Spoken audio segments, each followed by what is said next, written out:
Let's talk about what your doctor might not tell you about hiatal hernia. First of all, hiatal hernias are kind of expected because while it's not normal, it's common to have a hiatal hernia as you get older. So at age 40, 40% of the population has it, age 50, 50%, and forward. And again, just because something is common doesn't mean that it's normal. So it's common because we have digestive tracts that are very irritated and inflamed, and we typically have poor diets, and that's getting us in this predicament.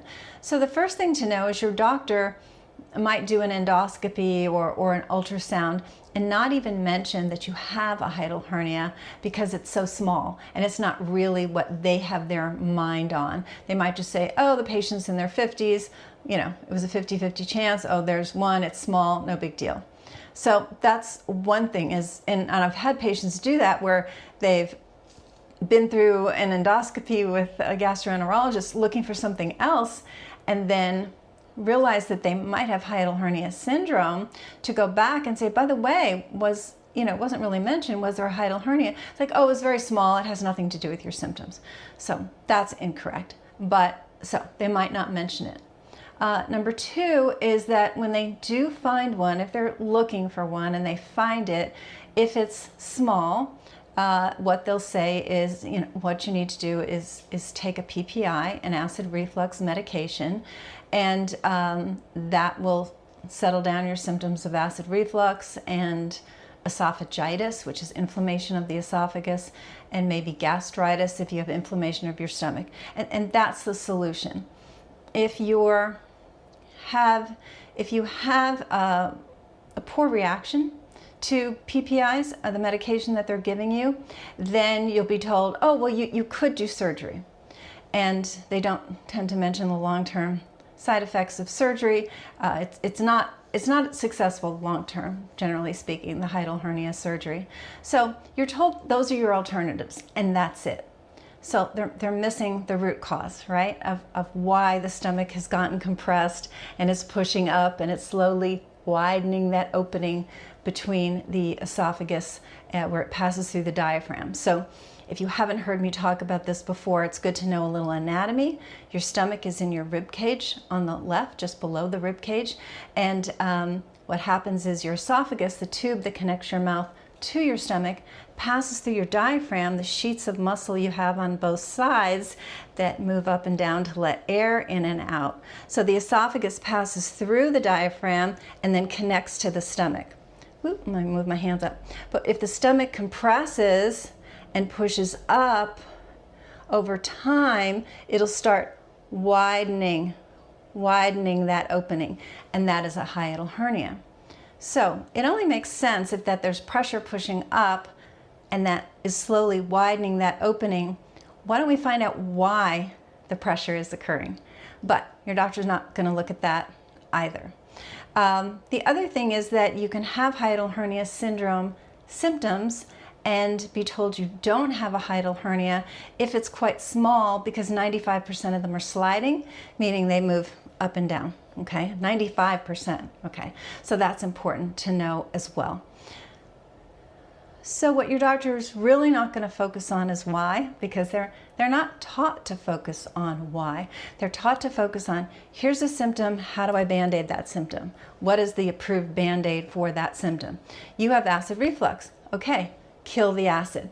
They don't look at the fact that the stomach producing acid does so for a very good reason, and when you decrease that acid, you're more likely to produce infections. So then you get small intestinal bacterial overgrowth, you have horrible gas and bloating, you have constipation, you're more likely to lose your bone density, you're more likely to get kidney disease, you're more likely to get dementia. It irritates the lining of your vessels, leading toward more higher blood pressure. So it's incredible, all because you got put on an antacid for longer than, several months, because these drugs are only approved for 2 weeks at a time. So it's important to realize that your doctor has kind of a very narrow scope when it comes to hiatal hernia, which is drugs, surgery, and that's it. They'll tell you, okay, eat smaller meals, don't eat a big meal and lie down. Okay, that's decent advice, but it's not fixing it, right? It's not getting to the root cause of it.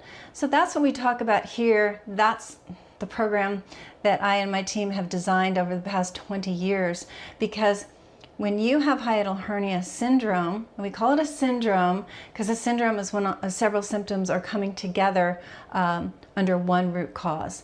And so with hiatal hernia syndrome, it's just not about the acid reflux and the bloat and the irritation in your abdomen, your stomach, you feel pressure in your chest, but you have heart palpitations, you have shortness of breath, you have anxiety and panic attacks, and that's just a few of the up to 20 different symptoms associated with this. So realize that you're not getting the whole picture, and if you've been diagnosed with hiatal hernia or you have any of these symptoms in combination that I've just mentioned, you very well could be suffering from hiatal hernia syndrome. And the good news is that treatment is natural. It doesn't involve drugs or surgery. That's the program that we've perfected with an 85% success rate, and you can get back to feeling yourself again.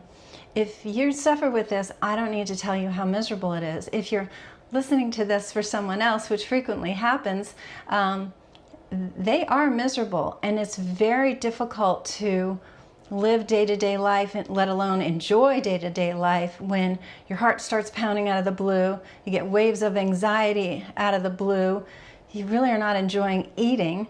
I mean, how do we survive if we're not eating enough good nutrition, let alone not turning our food into good fuel? All of these things are malfunctioning, so it's very, very difficult to be a good mom or dad, to be a great employee, to just enjoy life. So if this is you or someone you love, then definitely consider telling them about the fact they can call us for a consultation, and that's what we're here for. We're here to help, and it's something we've been specializing in for 20 years with an 85% success rate. We've helped over 5,000 people.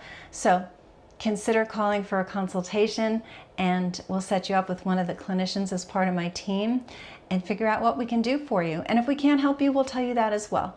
We only want to help those people that we feel are a good fit for what we do. Talk to you soon.